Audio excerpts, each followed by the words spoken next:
Hey everybody, welcome back. Trying to do a little bit something different today. We are actually streaming this, and let's see if I can actually figure out how to get the link for this stream so I can post it. I'm not sure where exactly, so you're gonna have to excuse me as I go through my YouTube and check everything out. Creator Studio. I had a feeling I was gonna have issues with this. Well, let's try.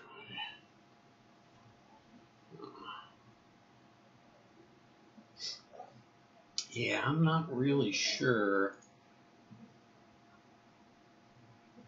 Okay, there we go. Let's see if we click on that. Yeah, I'm not really sure. Let's see if that works without messing up too bad. Oh, shit. Okay, there we go. Let's see if we click on that. Yeah, I'm not really sure. Let's try this again. I probably shouldn't have that up. Devin, the original Grognard, Grognard's Corner, back at the computer table again. We're going to be doing a little bit something different today. We're going to be doing a live stream. So I'm trying to get the technical bugs worked out. So you're going to have to forgive me as I try to find exactly where it shows up that the stream is so I can actually share it. Worked out. There we go. So you're going to have to forgive me as I try to. Okay, so I think we got that done. We'll close that. Go ahead and post the information to a couple Facebook sites and my own original Grognard site. All right, there we go. We are now good to go, I believe. I'll go ahead and close that out, and I probably should have brought up Vassal beforehand. Apologies to everybody out there who was expecting me to do Operation Felix next. I kind of had it sitting on the table for a couple weeks. The weather around here in Seattle has been 90s and smoky. Not foggy, not hazy, but actual smoke. Fires in the area is the best that, that I'm guessing. All right, there we go. Now let's see. Check because I'm going to be using my tablet to keep an eye on chat. I figure that's about the only way I can do that. See if I can get that. But anyway, so I had it on the table for a couple weeks, and I sat down and started recording it when I started feeling a little bit better because the smoke was just tearing up my nasal, my sinuses, my allergies, and so I was a snorting, snotting mess for quite some time. Let's see, how do I make that big so I can see chat? No, that doesn't seem to work. I don't know how I'm going to be able to see chat with this. So I sat down, started recording it, and it just really wasn't working too well. I couldn't get into the game. I just wasn't feeling it, and it kind of showed in the gameplay and how I was talking. So it just kind of fell flat for me, and so I apologize. Maybe at some point in the future I'll return to it. But not really sure it's going to be happening anytime soon. Oh, there's the live chat button right there. I've got this archaic Android tablet from my roommate, and it is god-awful horrible. But, you know, it works, and I don't even think anybody's watching right now. So, anyways, so what we're going to be doing, for those of you who aren't watching live yet and who are catching this post de facto, we are looking at the scenario Panther, or not the scenario, the module Panther Line for the Advanced Tobruk system, released several years. I think it's called Sijuio Heights. Apologies to my European listeners that I can't pronounce Eastern European languages. Hey, someone's in there. JTM, I don't remember your name. I apologize. So we got one viewer so far. So anyways, this is Panther Line, and we're doing the scenario Tigers on the Balcony, which is kind of the biggest scenario there is. And yeah, it's kind of meaty. It's got a lot of tanks in it. It's got 4, 5, 6, 7 German tanks, 3, 4, 5, 6, 7 Soviet tanks, which is actually most of the scenarios, most of the games I have aren't very, very heavy on the armor aspect. I don't like armor a lot. I much prefer infantry engagements.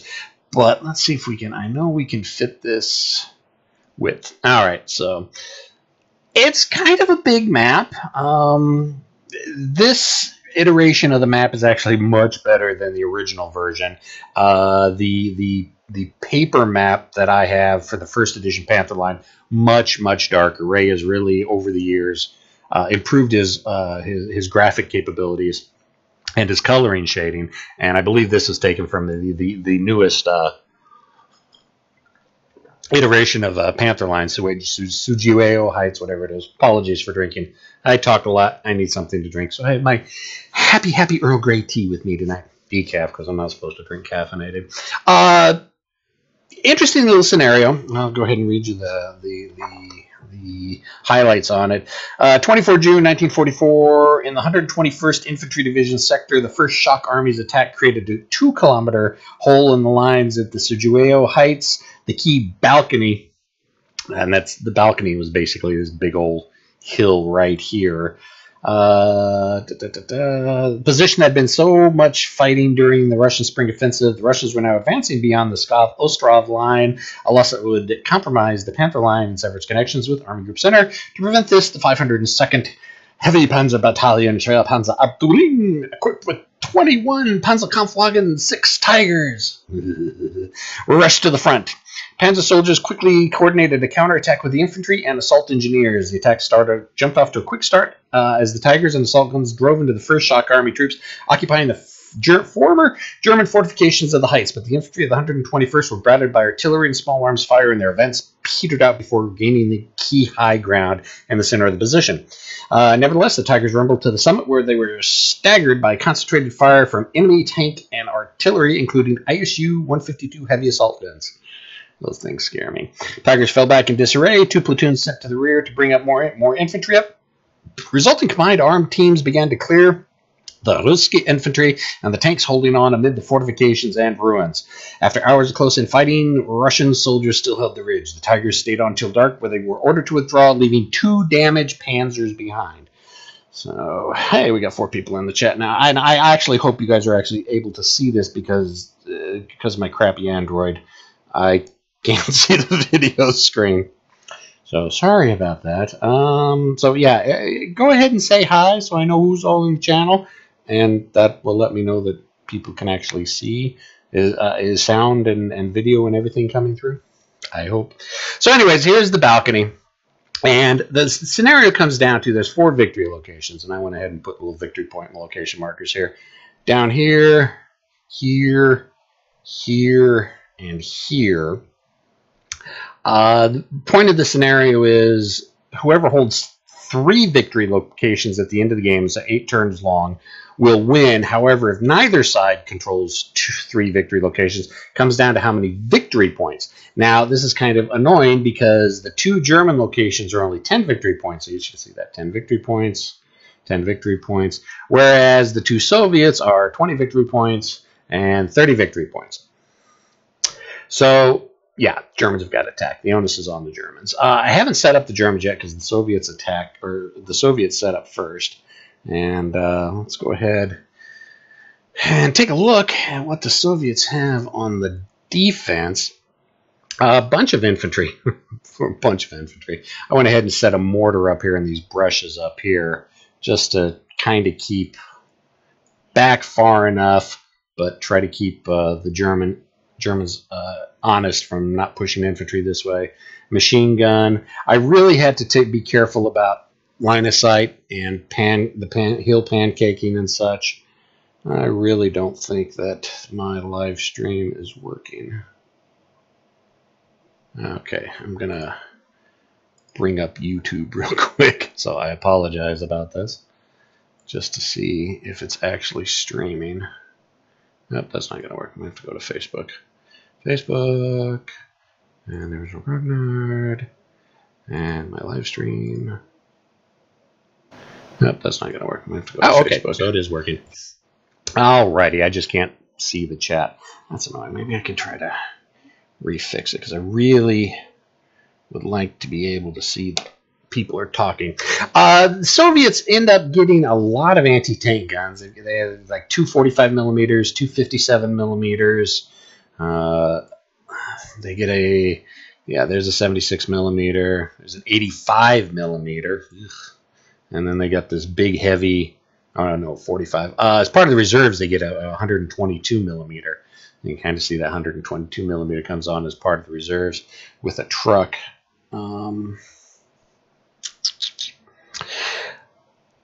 Couple terrain features a lot of people might not really recognize. You've got these kind of white, jagged, or not, these yellowish. Those are hedgehogs. Those are printed on-map hedgehogs. So that's something to be advised of. And all heavy weapons start medium and heavy weapons. Medium and heavy weapons. Medium and heavy. Okay, thank you, JTM. Video and sound is okay. They also started off weapon spits. Got those. Got some 50 mil. Got a lot of 5.47s. That's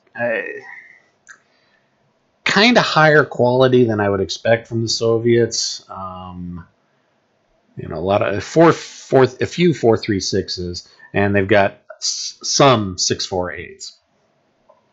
And they've got a few leaders, not enough leaders, just not enough leaders. And I actually just noticed something. Did I make a boo-boo? Oh, I did. I don't have a leader on this little. Maybe I do right there. Oh, okay. So I do have at least one leader over here on this little hillock. So a lot of annoying line of sight features that you have to worry about with this, with pancaking in the hills. And you've got the hillocks that kind of help a little bit. We'll get into that. So you got ravine here that actually cuts up onto the balcony, so that's kind of cool. Really, I mean, other than those hedgehogs, there's not much in the way of odd terrain features. So the Soviets have to set up north of line 14, or in hexes lower than 14. That's annoying. That really is annoying. Really wish I could see what. I might have a fix for next time. I'm not going to break it out now. And then the Germans need to set up south of, what did they set up? South of hex number 20. Yeah, hex number 20. Actually, it's not south. It's south is this way. So Soviets set up hex number 14 or less. Germans set up hex number 20 or more. And, you know, so there's them, got their Tigers as their reinforcements right there. Yay. So I need to. A couple other things. Both sides get off-board artillery. It's another reason why I wanted to do this. So we've got Fort Observer right there for the Soviets. They have a battery of 76 millimeter off-board. The Germans have a battery of 105 millimeter off-board. So that's something that we're going to have to get to play with. Also the Soviets get an aircraft. So I think I've got that sitting. Oh, where is it? Yeah, there it is. This starts on turn 1. It comes on turn 1 or turn 2? Turn 3. Let me zoom in a little bit. So you got this Eiersturmweg, and it's got the 37 millimeter on it, but it also can either come equipped with bombs or rockets. And I know how to do bombs, but I don't really know how to do rockets. So we're going to go with rockets on this one. Rockets have widespread patterns. That should be real fun to deal with. So basically what we are doing is we're going to be looking at the German setup. Oh, keep forgetting other stuff that's cropping up. Both sides only have 3 smoke grenades. Annoying because that really limits the German smoke grenades, because normally you get 1 smoke grenade for every 3 stacking points of infantry personnel you get. Bowden, why didn't you deploy the Russians at the other end of the hill in the hedgehogs and with units on the reverse slope? I'm not a fan of reverse slope tactics. I never have been. I kind of like forward defenses. My gameplay represents this, and quite often I get bit in the butt because of it. But that's my game style. That's how I like to play. The hedgehogs, I mean, the hedgehogs are good enough in my opinion. We'll see how well it does for me. What was I thinking? Oh yeah, the smoke. The Germans usually get 1 smoke grenade for every 3 stacking points of infantry, and as you can see, they've got a lot of infantry, so that would have been a lot of smoke, but they're reduced to 3 smoke markers. And the Soviets don't get any smoke at all, ever, except for this scenario. The Germans have 2 APCR capable, or 2 APCR rounds. 2 or 1? 2. So I'm going to go ahead and stick one of those in each of the stugs. I already jotted that down earlier. The Soviets get 7 APCR rounds. So I went ahead and in the reserves, 2 in each of the T-34-76s. So that's 6. And then, did I grab the wrong one? Did I think I grabbed the wrong tanks. I did. Those are supposed to be 85s. Oops. Let's go ahead and delete those and get the right counters up, because those are supposed to be T-34-76-85s. Let's not short the Soviets any. All right, and so one of those tanks is going to have a APCR round. So what are we doing? Oh yeah, German setup. So both sides have reinforcements. The Soviets have got infantry and armor, whereas the Germans just have Tiger tanks on like turns 2 and turn 4. I've got a pile of my paperwork here to the side that I need.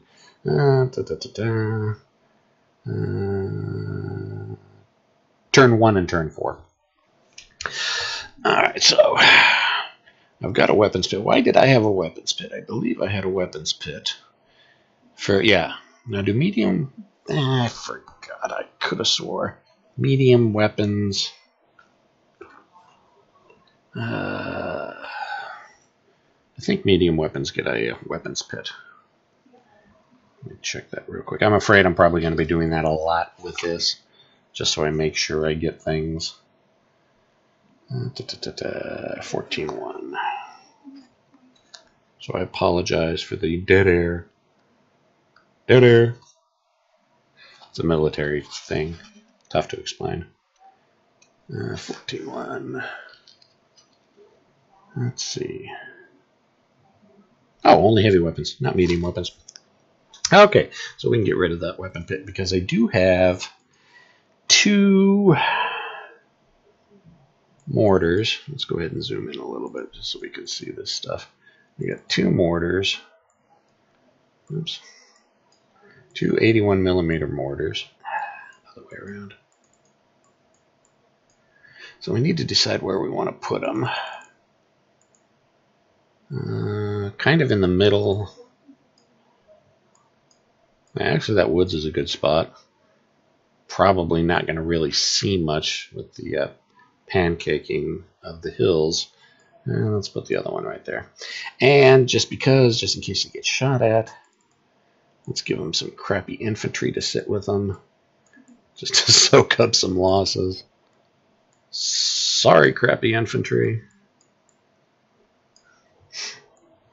Let's see what else we got. So let's go ahead and we only got 4 of those guys, so let's break that down into 2 stacks of 2. How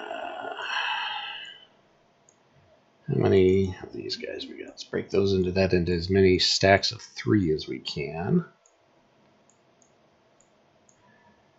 And then I've only got, what, 4 left? All right, so we're going to 2 stacks of 2 then. My OCD trying to make everything nice and stack perfectly usually doesn't work, but I do it anyways. All right, 7 5/8. Get them into stacks of 3. 1 2 3. So yeah, fortunately, amusing anecdote about the people here in Seattle and the weather. It only gets really hot here about 2 weeks out of the year. I mean, it'll get up into the 90s, and yeah, for Seattleites, that's unbearably hot. And every year they complain, it's too hot, this is Seattle, it's not supposed to get too hot. And then yet I point out to them every single time, you say this every year. It happens every year. We have about 2 weeks out of the year where it spikes to the 90s, up to 100 sometimes. You complain about it every year. I do not do it. I can show you your Facebook post. Last year, year before, year before, year before. It's called summer. It actually does get hot up here for about 2 weeks of the year. That was the last 2 weeks. Now we're back down into the 70s, and nobody's complaining anymore. Okay, 50 millimeter mortars. Those are lights. Oh, go ahead and separate. You know what? We got some stacks of... Okay, who's that? Chats 101. Is Panther Line the name of the actual game, or is the name of the scenario to another game?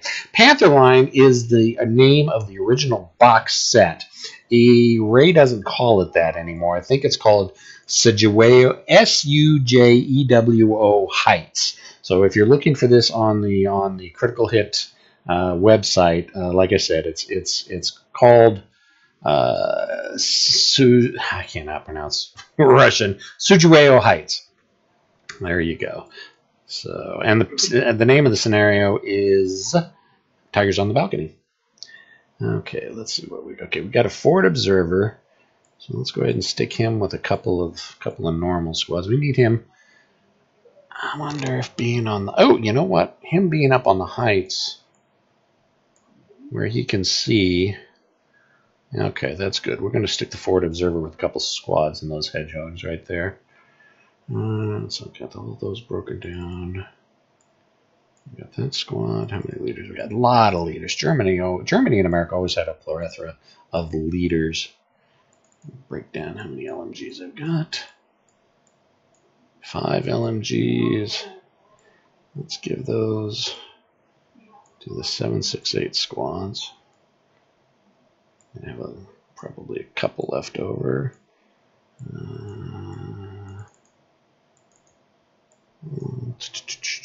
Technically, those guys aren't assault engineers, so you know what? Let's take one LMG from there and one LMG. Oops. No, that's okay. Take one LMG from there and one LMG from there, because those are technically supposed to be assault engineers, the 758. Although really in game there is no differentiation. In advanced squad leader, it makes a difference if they're assault engineers. So we're going to give the assault, zoom in so you guys can see what I'm doing. It's small on my screen, so it's got to be even smaller on yours.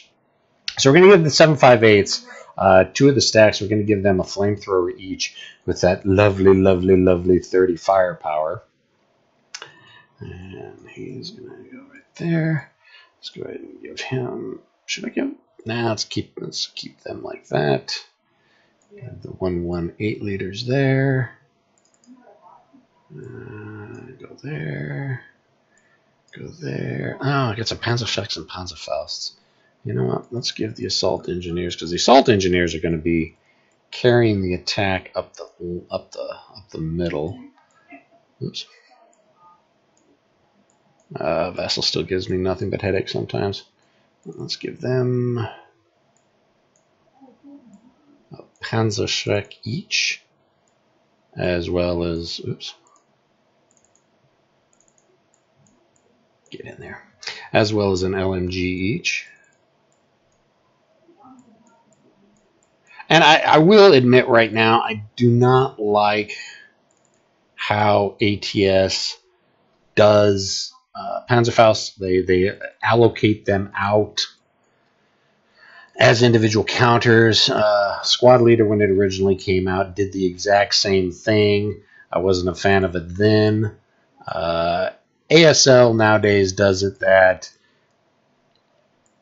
all squads that could have historically carried Panzerfaust carry Panzerfaust now, and they can use them automatically. It's an inherent weapon. You have to roll to see, but when you want to fire it, you have to roll to see if you actually have access to them at the time. And with the plethora of Panzerfaust that are on the Eastern Front, it just makes a lot more sense.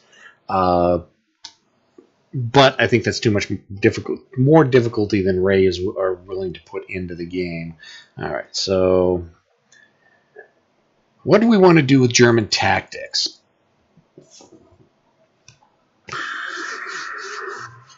Now, see, I already know what I'm doing with the Soviets.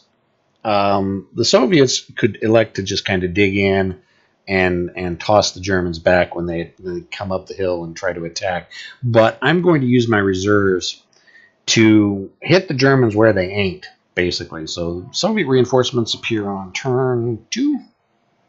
Yeah, turn 2. So wherever the Germans are weakest at, that's where the Soviets are going to go. Now, this is the problem playing solitaire because I know what my tactics are. So I kind of have to outguess myself.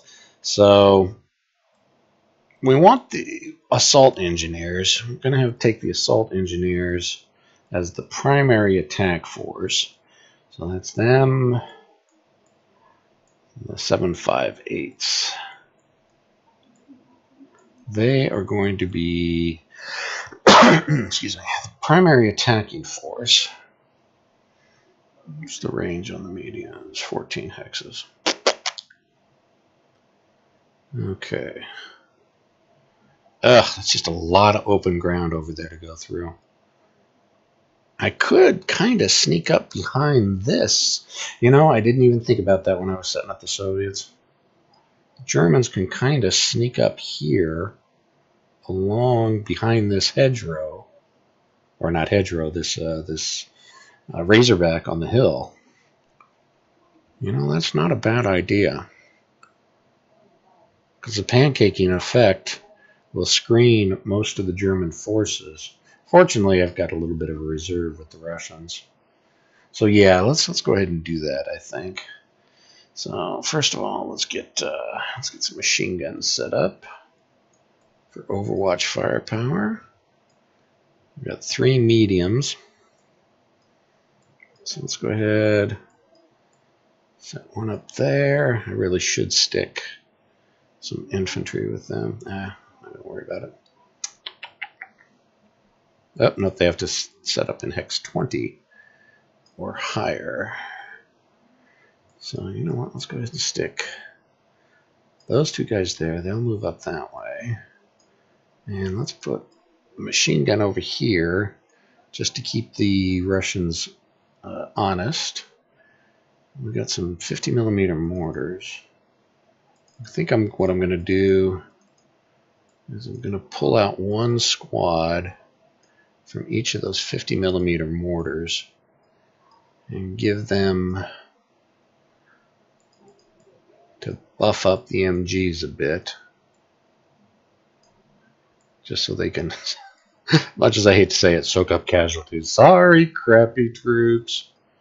It happens.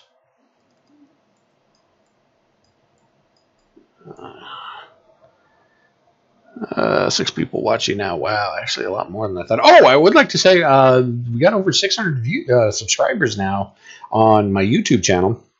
And I will say, when I started this, allergies still bother me a little bit. When I started this boondoggle 3 years ago as the podcast, I would always have considered myself lucky to have gotten, 50 people listening to me. And that's kind of what the numbers started showing up on the podcast. And I found that the podcast was just too much of a pain in the butt to do.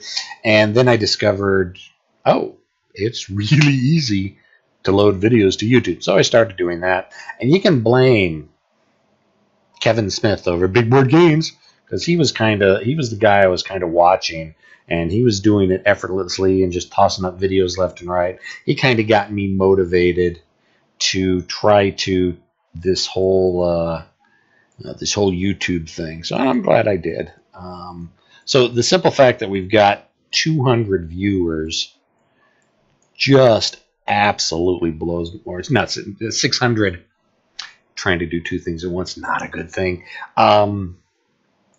Simple fact that I've got over 600 subscribers is just absolutely mind-boggling to me. Now, I realize those numbers are kind of small. Uh-oh, those guys are too far forward. We're going to have to pull them back. Oh, no, he's too far forward. He's fine. Let's go ahead and stick these guys. What's that? Orchard. Let's go ahead and stick them in there, just kind of a defensive force. The simple fact that I've got 600 viewers is just absolutely the bee's knees, in my opinion. I honestly never thought I'd get this far, and honestly, if it wasn't for the fans, you guys who actually would bother to listen to me, I wouldn't have been doing this for as long as I have. There's just no way without you guys giving me the support, watching me, the kind comments that a lot of you have given me. There's just no way I'd have continued doing this. So, I mean, yeah, granted, there's a part of me that likes doing this because, well, I'm a bit of a narcissist and, hey, looky what I did type of thing. But, yeah, the simple fact that you guys love me, you really, really love me. All right, maybe not love me, but you seem to appreciate what I do. And I do it a lot for you guys. A part of it's for me, too. Hey, itinerant hobbyist, how you doing, IH? You haven't done any videos in a while. What's going on with your Waterloo? The miniature, I think you were doing a Waterloo painting, right? And you were also doing Command Decision in 15mm, if I remember. Get more of those videos out, bud. I enjoy watching those. And actually, IH kind of prompted me to try to get into the live streaming thing too. Not to say anything, but hey, if IH can do it, I can as well. All right, yeah, I'm sticking a lot of troops up here on the right-hand side. This is going to be my main thrust. And whenever I'm playing solitaire, whenever I'm playing with myself, that sounded bad. Get your minds out of the gutter.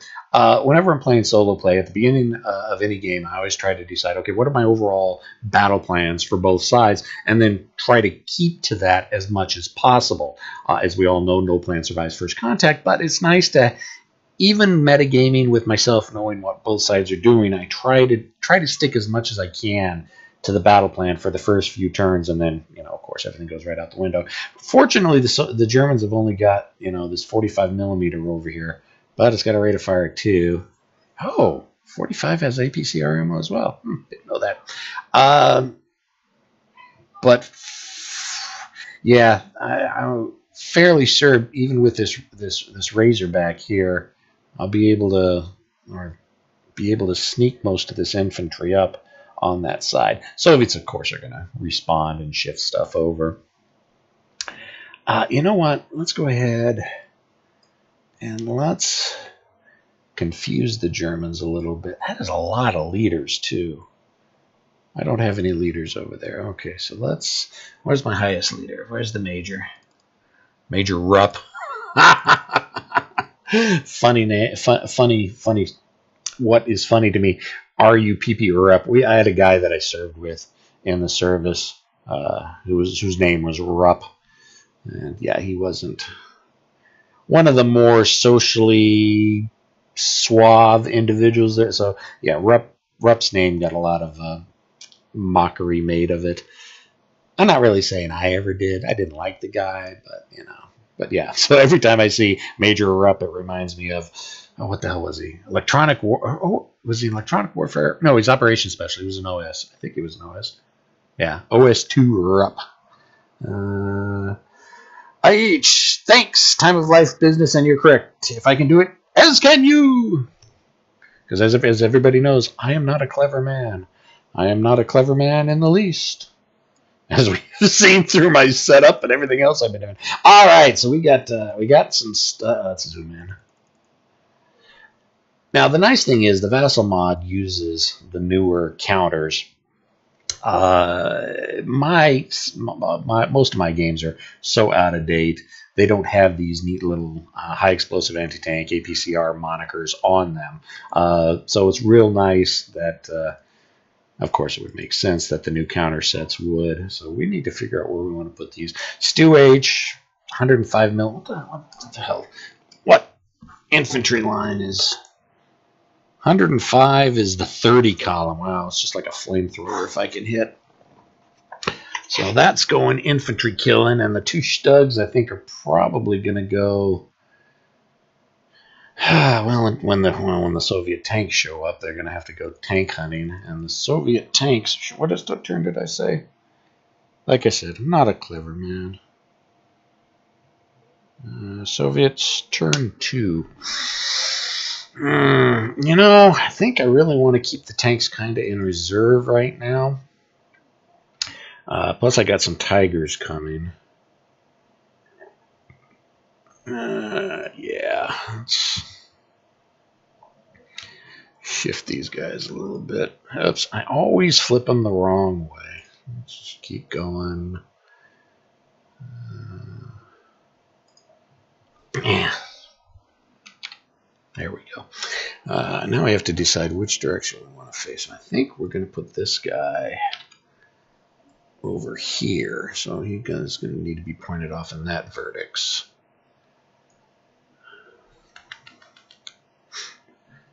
That's the other thing. What's the sight range on vehicles? I oftentimes don't play with sight rules because most of the scenarios I do, you're all within 8 to 12 hexes anyways. But let's see. In good cover, average sight conditions is what we are. Vehicles can be seen at 12 hexes away without moving. All right. So, yeah, nobody's really going to be seen. Let's see. 1, 2, 3, 4, 5, 6, 7, 8, 9, 10, 11, 12. All right. Let's keep them back out of that 12 range so we can stay away from those anti-tank guns. Of course, that means I'm not going to be able to see them as well. But whatever. So we put the Stu H over there. And the Stugs. Real men don't need turrets. Let's make sure we do control. Okay, that way. And control 9. Let's see. Should the Stugs support the infantry? Yes, I think the Stugs should support the infantry. One of my problems that I have, and I am infamous for doing this quite often, is that I'll penny packet stuff out instead of going for a Schwerpunkt. One of my problems is I also like to do Hollywood heroics tactics, which means if it looks good on the big screen, I'll probably do that. I lose a lot of games that way. But fortunately, I don't lose them against myself because I always win against myself. One way or another, I always win against myself. Oh yeah, these guys we were gonna okay, so we got the Stugs there, and we're gonna do something with these guys because we want to try to keep the Russians. We don't want the Russians to commit everything, so we're gonna have to do something to keep them a little bit honest. So we're gonna have these two platoons, but where to put them? Let's see. Hey, Occasional Gamer, good to see you, my friend. Haven't heard from you in a while. Hope things are going well for you. Everybody, Occasional Gamer is a publisher, or what's the best way to put it? He is a publisher or a translator of World War II Soviet-era military books. He's got a lot of books on Amazon. If you love Soviet military history from the Soviet perspective, check his books out. One of these days, I'll get the money to buy one. Sorry. Let's see. Bowden, hello. Hey, how you doing? Just have the German tanks, especially the Stu-42, take out each of those forward Russian units of crest. Enemy rush that right hill. Yeah, that is the thing with going with the forward defense, is that I can kind of pick off all this stuff. The problem is with the sighting rules. You can't see infantry if the hedgehogs are improved. Well, especially if they're in the down position, then you're not going to see them at all. But I have them in the up position. By default, I have them in the up position. I could just drop them into the down position. But let's see, what is hedgehog? The hedgehog. Oh, come on. There it is. Hedgehog is improved. Okay. Quick show, everybody. Yeah, these are the two of the main charts for ATS, printed out at 11 by 17, and the text is still too small for me to read. My old eyes. But anyway, it's improved cover. Average sighting conditions. Unless they shoot, I can't see them until I get within 8 hexes anyways. The Soviets probably aren't going to fire much, maybe the anti-tank guns initially. definitely their off-board artillery. They do have an 80mm mortar right here that's back in the Hedgehog, and they're using that sergeant right there as a spotter. So it's not a bad idea to keep the Stu-H back and just blast away at targets, but I'm only going to be able to shoot when I get close enough to see him, or I force the Soviets to shoot. So I'm going to have to move up before my guys can spot him anyways. At least that's my reasoning there, Bowden. Did I pronounce that right? Yes, Bowden. Okay, so it's not a bad idea, but since I am trying to play with the sighting rules in this, and the troops, I can't see them until I get within 8 hexes, or they shoot, you know, it's kind of going to be staying back and not doing anything for a while. Oh, I should have probably also mentioned that the Soviets do have some hidden units, so they've got they could have had at least 3 squads and support weapon and the leader set up hidden. So I did that with this stack here in this Mason building. And so I'm going to just pretend they're not there. And the Soviets also, almost forgot about this, the Soviets also had a T-34 set up hidden. So I stuck them in the woods, and it starts off hidden as well. So I'm just going to ignore that I have that there. Probably should have mentioned that earlier. Apologies. So bearing that in mind, I'm going to either have to force the Soviets to move, but if they're in the Hedgehogs and they're down in their Hedgehogs, I can't see them anyways. Yeah, there's just no getting around it. I'm gonna, until they fire, I'm gonna have to get within 8 hexes of them. That's getting up into the teeth of the dragon there. But still, we got these two platoons. What are we going to do with them to try to keep the Soviets honest? I mean, if I want to be heroic about them, I'll put them in these woods here and just start rushing them across. Watch most of the Soviets open up with long-range firepower, and watch those 2 platoons probably die before they get to this hill line. But if I jump from brush to brush to brush to it's a stupid idea. So we're going to do it. Like I said, I'm not the cleverest shark in the tank. So yeah, I think we're going to do that just to keep the pressure on over here, and again, maybe try to draw out some of that firepower so the Stu-H can start. But the other problem is with a lot of the pancaking effect, I'm not sure I can see to the top of the hill really well. From the top to the bottom, I can see from the bottom to the top, but not the top. Pancaking. I've spent the last 2 days going over the pancake rules, and I still just don't think I got the pancaking rules right. I think I do, but we'll see. Okay, so I think that's going to be the German setup, and then of course we got, the 2 Tigers on turn 2, or on turn 1, turn 2, turn 1, turn 2.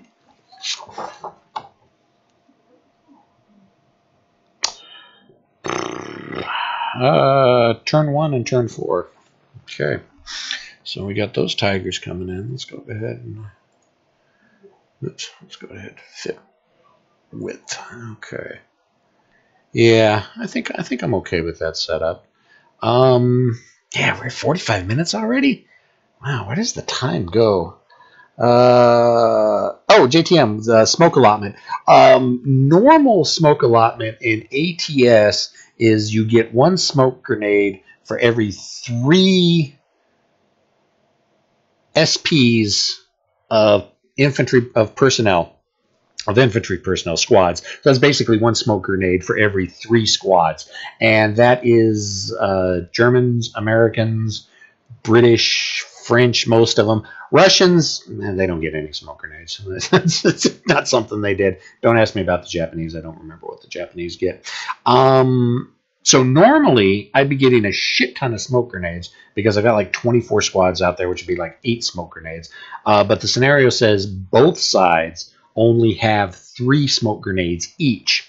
So a little bit annoying, yeah. What I can do is, now I don't remember if the 50 millimeters, I don't think the 50 millimeters could fire smoke. I don't think they can. However, I'm fairly certain that the 81 can fire smoke, and I've got the offboard artillery of 105mm battery that can fire smoke as well. Why I would want to fire 105mm artillery and smoke, I must really be desperate for smoke at that point. And honestly, it may happen. If I'm getting close to the lines and the Soviets haven't revealed themselves, and I can't get artillery targeted on anything, I may just lay some smoke down, to give my assault engineers over here a chance. Now, big, the meta of me reinforcement, Soviet reinforcements. I could do one of two things with them. I could bring the Soviet reinforcements on here and just have a field day with this infantry. But I said my original tactic was going to be I was going to hit them where they ain't. So the Soviets are going to be showing up over here, and they are actually going to try to push on and capture this victory point here. That's basically what the majority of the reinforcements job is going to be. Now, again, it may be the smart thing for me to do to take those tanks and just have a fun old time overrunning this, this company, this reinforced company, and 2 studs over here. That's the meta. I don't like to try to interfere with the meta too much. And that's why I say at the very beginning, once I look at the situation, I decide, all right, this is the situation. This is what I'm going for. So, overall, the Soviets have probably noticed the Germans have been building up on this side over here, and so higher command, regiment command, probably decided, all right, let's push the reinforcements on their weak flank. That's in my mind the justification for it. Plus, we've got 4 Tigers coming, so, and I think it'll be more fun when I have 2 battles basically going on. I mean, the entire game, if I push the reinforcements over here, the entire game would come down to whatever this bloodbath shootout would be over here. Probably not that exciting. However, this way, I've got the Germans pushing up one flank, and I've got the Russians pushing up the other flank. So it's going to give me two different battles, as it were, to try to fight out. I think that'll be a little bit more exciting and interesting. I don't think we're going to get into gameplay. We're at 5:48. I kind of wanted to do this whole setup thing just to let people see what my thought process is. A lot of times you'll have people who will play games and just hammer out the turns as quick as they can, but not really give their why are they doing that. Now, for some people, that's a cool thing to watch. For some people, it may not be. And there's probably a few of you out there screaming and pulling your hair out. You're a tactical idiot. Yes, I know that. I just want to throw dice and have fun. So this is kind of a new thing. This is kind of a new thing. So yeah, I think we're going to go ahead and cut it here. I will probably, after I review the video, see how it turned out and do some more technical things behind the scenes. I will probably shoot for the next video, the next live stream on Sunday. I will give advance warning 24 hours beforehand, and I will go through and post everything on both the original Grognard and the Advanced Birch System Facebook groups, which this was posted to. Yes, definitely. Yeah, definitely want to give you guys a heads up, Odin. Let you guys know that when it's coming. But like I said, I'm tentatively shooting for Sunday afternoon, probably a little bit earlier in the day for me, so you East Coast guys can get a chance to watch it before you have to go to bed to go to work on Mondays. So I figure probably maybe around 2 or 3, maybe even 1 on Sunday afternoon. That's what we're gonna look at. So yeah, I think we had 6 or 7 viewers watching. Honestly, a lot more than I thought it was going to be. Hey, Keith, how you doing? Good to see ya. Good to see you, Keith. I didn't think you'd actually pop in and want to watch this. Questions, comments, concerns, complaints, criticisms in the comment section. You know you want to, you know you love to. And I'm going to let this run for a little bit because, like I said, I know there's a little bit of a lag before it cuts out. But I'll see everybody next time.